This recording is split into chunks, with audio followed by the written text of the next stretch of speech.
Olá, sejam todos bem-vindos. Eu sou o professor Wesley Barbosa e no vídeo de hoje eu vou falar sobre o conceito de literariedade à luz deste livro aqui, o Teoria da Literatura, Textos dos Formalistas Russos. Este que é o vídeo do mês de março do nosso projeto de Introdução à Teoria Literária, projeto que tem aí 12 temas ao longo do ano. Este é o nosso tema do mês de março, né? E, claro, eu quis tratar da literariedade porque, embora o formalismo russo não seja atualmente uma corrente que esteja em voga, ela é tida dentro da universidade como ultrapassada, mas eu acredito muito ainda na noção de literariedade, observar a literatura como um procedimento que visa construir uma linguagem diferenciada. Também me parece algo muito pertinente. São considerações que merecem sim uma revisão e talvez, né, não abandoná-las de vez aí como muitos querem. E claro, né, para falar da literariedade eu vou estabelecer também alguns comentários aqui a respeito do próprio formalismo russo, a noção da teoria do método formal, entre outras coisas. Então, o vídeo vai estar bem bacana, eu já convido você a curtir, comentar, se possível compartilhar para que outras pessoas tenham acesso e, claro, se você não é inscrito ainda no canal, se inscreva e ative o sininho das notificações para que você seja informado dos futuros vídeos. Então, bora lá! E como eu sempre faço, eu vou deixar aqui na descrição do vídeo os links para vocês que se interessarem por adquirir tanto este livro aqui, que é o principal, né, o livro que embasa nosso vídeo, como também os outros que eu irei citar aqui, para que vocês possam ir no site da Amazon e adquirir através do meu link, tá? Lembrando que adquirindo pelo meu link você ajuda a manter o canal. E desde já eu já agradeço a todos que têm dado prioridade aí e adquirido os livros através do meu link, né? Assim, com certeza você, sem ter custo nenhum a mais por isso, está ajudando a manter conteúdo educativo aqui no YouTube, tá? O formalismo russo, como o seu próprio nome já indica, surgiu obviamente na Rússia, mais especificamente a partir do grupo de intelectuais reunidos ali no Círculo Linguístico de Moscou, né? Então, já aí nós identificamos uma ligação desta corrente de estudos da literatura com o campo da linguística, né? O método formal ele é muito ligado ao desenvolvimento da ciência linguística, que estava tendo um enorme boom naquele período ali, né?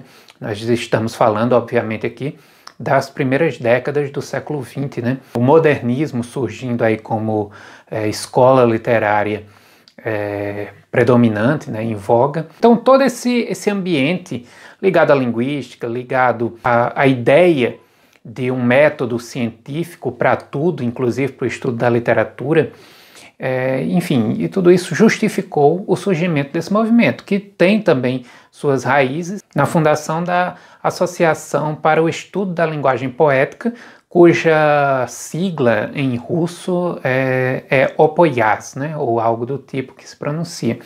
Então, a partir desse grupo de intelectuais ali reunidos, nós temos aí o surgimento e o desenvolvimento do formalismo russo. Embora atualmente seja praticamente um pecado dentro do âmbito acadêmico você falar que se alinha às ideias do formalismo russo, durante a segunda metade do século XX, até pelo menos ali a década de 80, início da de 90, em muitas universidades era realmente o formalismo russo que predominava como método de estudo do texto literário, né? Tanto é que este livro aqui, o Teoria da Literatura na época, em outra edição, uma edição de capa vermelha da editora Globo, se eu não me engano, ele era uma bíblia dos estudos literários no Brasil e fez muito sucesso sua abordagem, enfim, influenciou inúmeros estudiosos, inúmeros teóricos aqui mesmo no Brasil e não apenas no nosso país, né?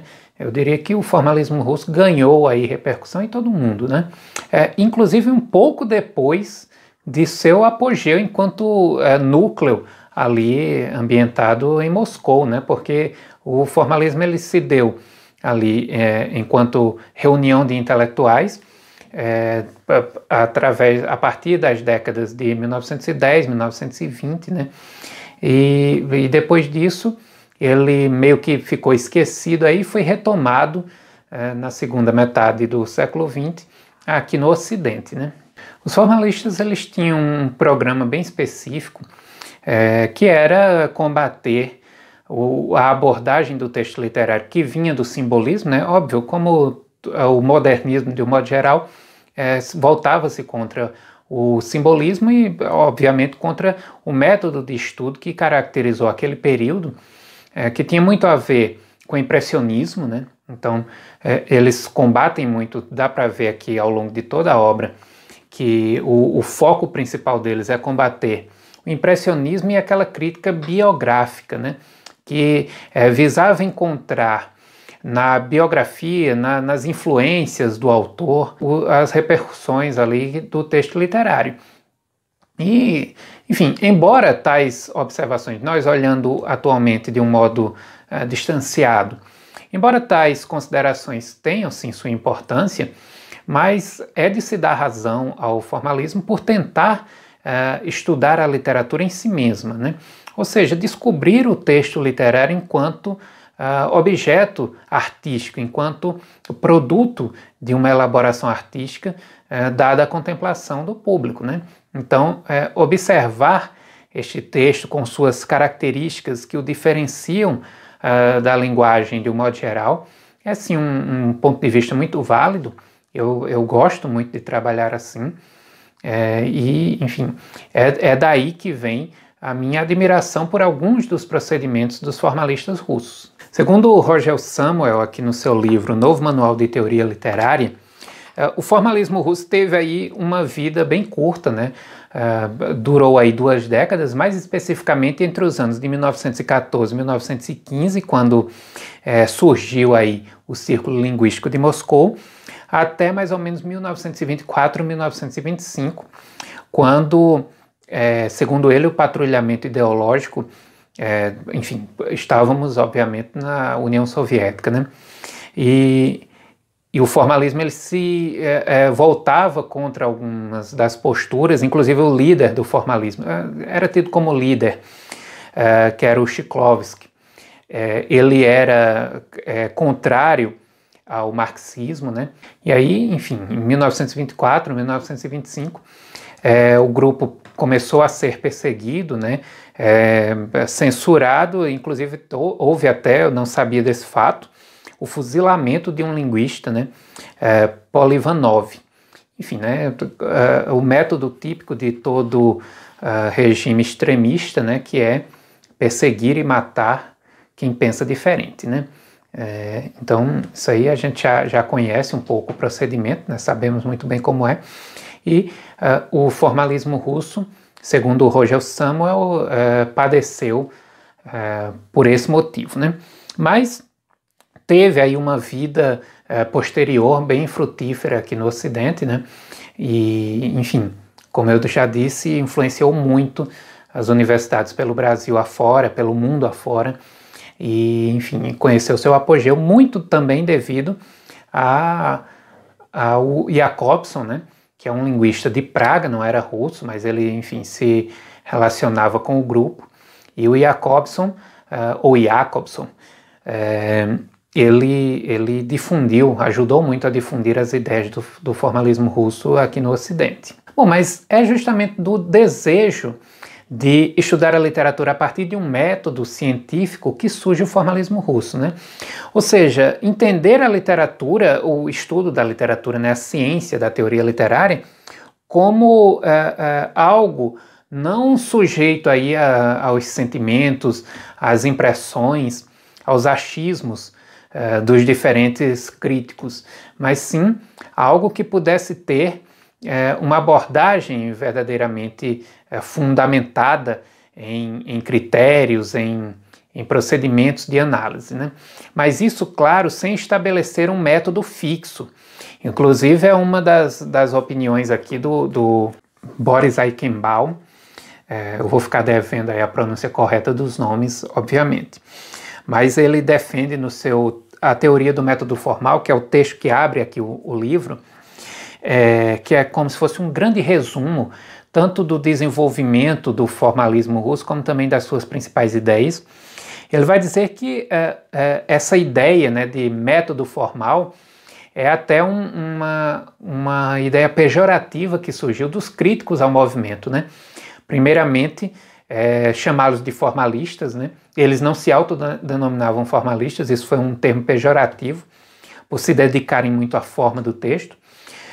E também ele defende aqui que eles não buscavam um método rígido.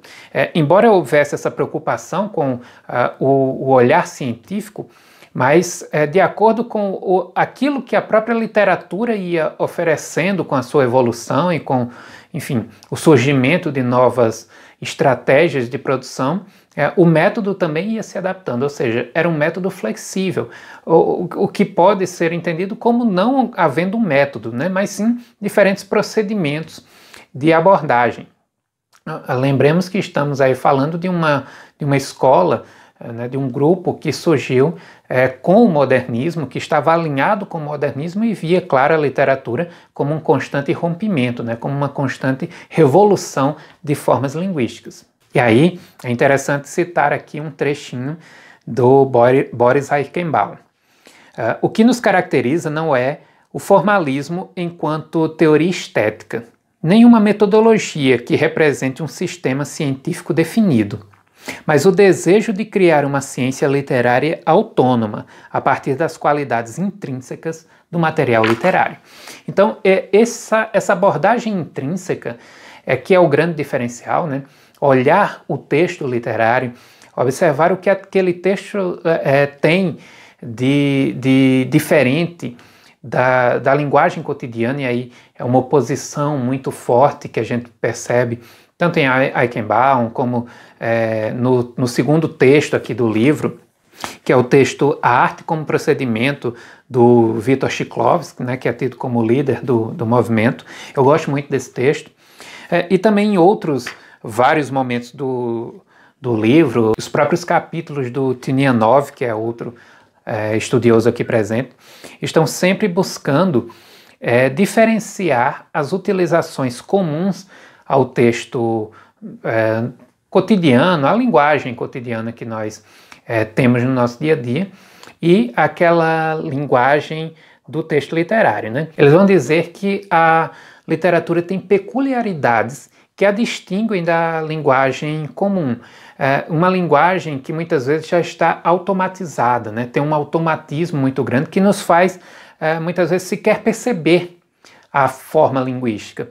Ou seja, as frases são produzidas e repetidas com tanta frequência, de um modo tão natural, automático, familiar, que nós nos damos conta muito mais das ideias do que da própria elaboração das palavras, do discurso em si. Enquanto que a literatura é justamente o contrário.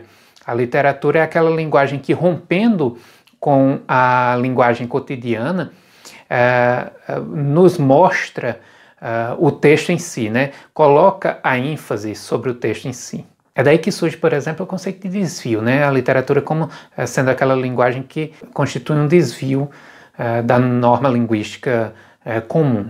É esse colocar em evidência o texto em si que justifica a opinião aqui do Shklovsky, que diz que a língua poética difere da língua prosaica pelo caráter perceptível de sua construção. Podemos perceber quer o aspecto acústico, quer o aspecto articulatório, quer o aspecto semântico.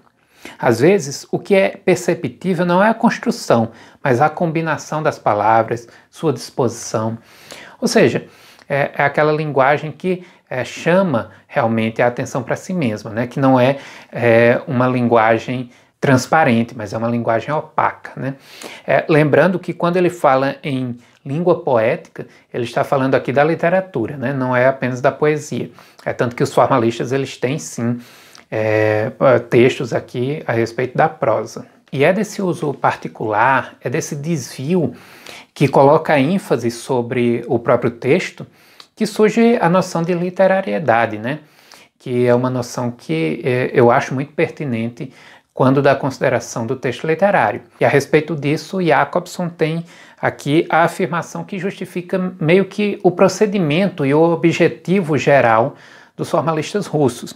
Ele diz que o objeto da ciência literária não é a literatura, até porque analisar a literatura de um ponto de vista científico seria algo meio complicado, né? A literatura ela seria muito escorregadia, dada a sua ampla gama de realizações. Então, não é bem a literatura que eles buscam, mas sim a literariedade, isto é, o que faz de uma dada obra uma obra literária. Ou seja, é o desvio que vai ser observado, né? Esse uso particular e especial da linguagem que constitui o objetivo, né? Não a literatura em si. O que é que faz de determinado texto literatura? O que é que diferencia a construção de um poema, de um romance, de um conto para a nossa linguagem do dia a dia, né? Essa linguagem literária que nos causa uma recepção diferente, que nos causa um estranhamento devido a esse desvio, é nisso que reside, ou deve residir, segundo os formalistas, a grande preocupação da abordagem do estudioso. É interessante que o último vídeo aqui do canal, antes deste de hoje, foi o vídeo sobre a metalinguagem na obra de Carlos Drummond de Andrade. E um dos textos que eu trabalhei foi o Procura da Poesia, em que Drummond vai chamar a atenção para a construção mesmo do texto literário, né? Ou seja, quando ele diz aquele não faças versos sobre isso, não faças, não faças, não faças, no fundo ele está querendo dizer não tenha como objetivo exprimir seus sentimentos única e exclusivamente.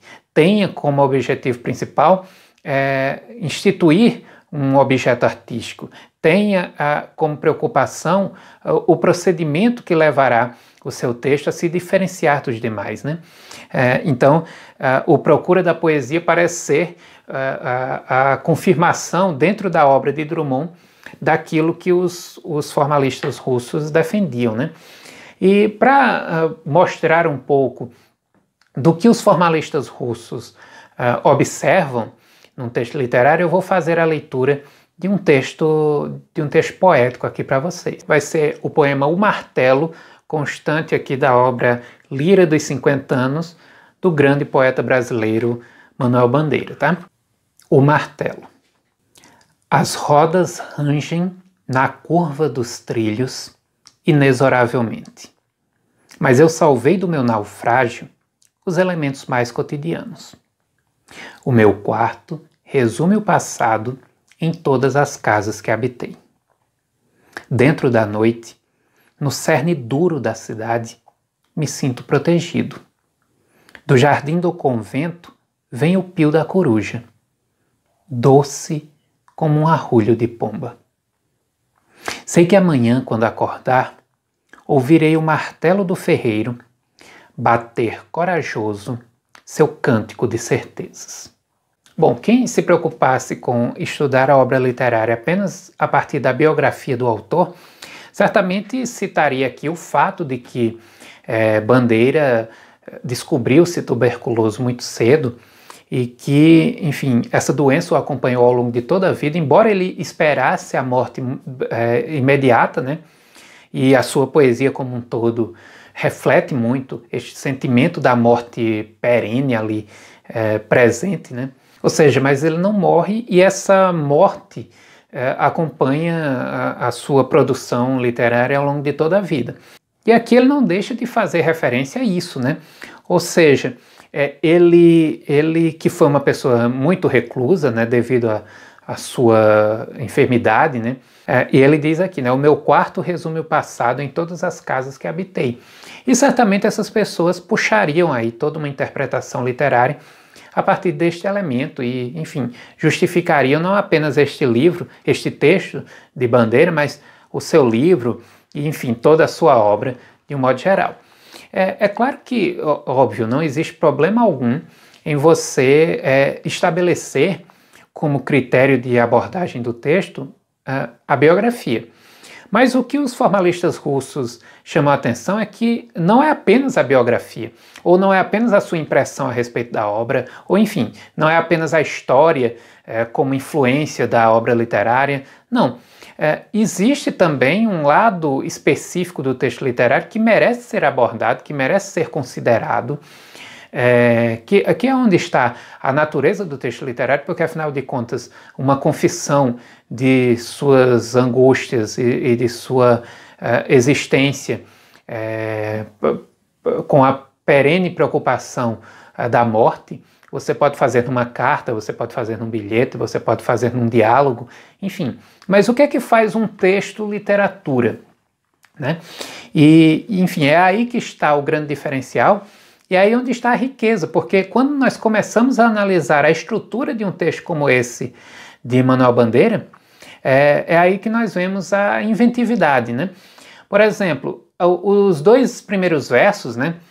As rodas rangem na curva dos trilhos inexoravelmente. Como negar, né, que as aliterações das fricativas e das sibilantes aí reproduzem o ranger dos trilhos. Ou seja, este poema, lido em voz alta, é a representação quase que fiel de um rangido que Bandeira traz aí para o seu texto e que enriquece a sua obra e que a diferencia daquilo que nós temos no nosso dia a dia, né? Nós poucas vezes utilizamos a linguagem com este objetivo, né? E aí na questão do objetivo do autor, ao utilizar isso aí não é um acidente, isso aí é proposital e tem o objetivo mesmo de chamar a atenção para o próprio texto. E os formalistas observam isso muito bem. Assim como também os últimos dois versos, onde ele fala que ouvirei o martelo do ferreiro bater corajoso seu cântico de certezas. E aí nós temos as consoantes plosivas, né? Onde nós vamos ter aí a reprodução sonora do bater do martelo. Enfim, está aí uma das evidências, mas não apenas, né? O uso diferenciado da palavra naufrágio. É óbvio que a palavra naufrágio falada num contexto cotidiano, num porto, por exemplo, ou dentro de uma empresa de transportes navais, ela passa despercebida, né? A tragédia em si será o grande foco, né? E a palavra, ninguém vai nem se dar conta dela. Mas quando Manuel Bandeira diz que mas eu salvei do meu naufrágio os elementos mais cotidianos, a palavra naufrágio, ela não apenas ganha uma significação nova, mas ela nos incomoda. Ela nos incomoda a ponto de que só nos livramos dela quando conseguimos, obviamente, estabelecer a interpretação a respeito do objetivo de Bandeira com a sua utilização, de que naufrágio ele está falando e etc. Ou seja, percebam este lado produtivo que está presente aí e que não é puramente a literatura, nunca foi e nunca será confissão, né? Existe a confissão de sentimentos, de angústias, de dores, de alegrias no texto literário, mas nunca foi apenas isso. É sempre um processo artístico complexo de organização de texto, de escolha de léxico, enfim, de ritmo, né, construção do ritmo, como também é chamado aqui a atenção num interessantíssimo texto aqui do nosso livro. Isso tudo nos mostra aí a grandiosidade do fenômeno literário. Então, eu diria que os formalistas são um dos primeiros grupos, né, uma das primeiras escolas que olha a literatura realmente na sua especificidade, na sua riqueza. E claro que eles têm alguns críticos, né? Algumas pessoas vão dizer, mas não é apenas a literatura que estabelece um desvio da linguagem comum. Isso não descredencia a riqueza da abordagem formalista, porque afinal de contas, se o desvio de linguagem não é específico da literatura, a própria palavra também não é específica da literatura, e nem por isso quem diz que a literatura é a arte da palavra está errado, não é verdade? Assim como também a ficção não é exclusiva da literatura, e quem diz que literatura é ficção pode estar minimizando, mas não está mentindo. Então, é claro, a literatura ela é fluida, ela é escorregadia, e ela não é passível de ser definida ou conceituada a partir de um único critério, tá? É por isso que inúmeros críticos têm, ao longo dos tempos, buscado a melhor forma de apresentar um conceito, e por isso que Masson Moisés faz isso tão bem no seu A Criação Literária, a partir de vários elementos, né, chamando a atenção para a construção, para a especificidade, para o objetivo, para a natureza da linguagem do texto literário, junta tudo isso num conceito. Então, os formalistas, ao chamarem a atenção para o desvio da linguagem, claro, eles não estão conseguindo definir a literatura especificamente, porque não é apenas a literatura, mas não deixam de apresentar uma característica essencial do texto literário. Outros críticos vão dizer que o formalismo também erra na medida em que certas obras não utilizam esse desvio integralmente, né? Por exemplo, certos romances utilizam, na grande maioria dos casos, a linguagem da mesma forma que a linguagem cotidiana, de um modo geral, e só num ponto ou no outro é que operam esse desvio. Mas é justamente nessa utilização, que pode se dar poucas vezes, mas que se dá, que está ali o desvio. E às vezes é o único desvio que acontece, mas só nisso aí você já tem ali toda a natureza do texto literário especificado ali naquela frase, né? E é lógico que nós temos um contínuo, né, dentro da literatura. Não dá para dizer, por exemplo, que o romance opera da mesma forma que a poesia. A poesia, ela distorce muito mais a linguagem, ela ressignifica muito mais, ela se distancia muito mais da linguagem cotidiana do que o romance. Mas nem por isso o romance deixa de fazê-lo. Além do mais, os formalistas não deixam de observar que o que é literário em um determinado período não necessariamente vai ser em outros. E aí, o que para a gente pode não parecer hoje em dia um desvio, ou seja, uma especificidade do texto literário em relação à linguagem cotidiana, no momento de produção daquela obra pode ter sido. E quanto a isso, o Yuri Tinianov, aqui no seu Da Evolução Literária, que é um dos artigos aqui que eu mais gosto, ele cita muito bem isso, né? Ele vai falar de séries literárias, e essas séries, elas têm uma evolução ao longo do tempo, né? E não dá para, com os olhos de um determinado período, você avaliar como que a obra de determinado período se comportava, né? Você tem que incluí-la dentro do seu contexto, né? Então, observar bem aí os critérios que você está utilizando, né? Se é um critério sincrônico ou diacrônico, e aí a partir da consciência que você tem dessa sua abordagem, você estabelecer o modo de observar o texto, enfim, isso aí é fundamental, né? Muitos críticos, eles erram nisso, né? Eles vão dizer, mas o formalismo ele erra de tal forma porque... mas você aí está confundindo critérios? Será que você... ao dizer, mas tal obra não faz isso ou não faz aquilo, você está querendo observar com os olhos de hoje. Você parece estar querendo estabelecer uma abordagem diacrônica, quando na verdade você devesse estabelecer uma abordagem sincrônica, ligando a obra unicamente ao seu contexto ali de produção e de publicação, né? Então, é necessário sempre ter critério, tá, gente? Como os formalistas mesmo dizem, não vamos criticar a qualquer custo, né? Bom, eu acho que retiramos aqui desta obra e das considerações dos formalistas aquilo que é o mais importante, né? Como eu sempre digo, nós devemos colher das nossas leituras sempre o mais relevante que há ali e dispensar o que é dispensável, né? Todo livro tem os dois lados, né? E claro, existem coisas dentro da abordagem formalista que eu discordo, que eu acho que não são o ideal em termos de abordagem do texto literário, mas eu acredito que a noção de literariedade, a noção da literatura como uma linguagem especial, uma linguagem única, uma linguagem que transfigura a linguagem cotidiana de um modo geral, eu diria que é o que nós devemos extrair desse texto, né? Nós vimos aqui fazendo até o momento, e vamos fazer ao longo de todo o ano, um percurso construindo uma ideia geral do que seja a literatura, né? Então, nós já vimos a literatura como mímese da realidade, nós já vimos a literatura como ficção, a literatura, os modos de expressão da literatura, neste grande percurso que estamos fazendo de introdução à teoria literária. E agora nós vimos um modo de entender a literatura como algo especial, como algo que se destaca dentro da linguagem cotidiana comum, da linguagem do dia a dia.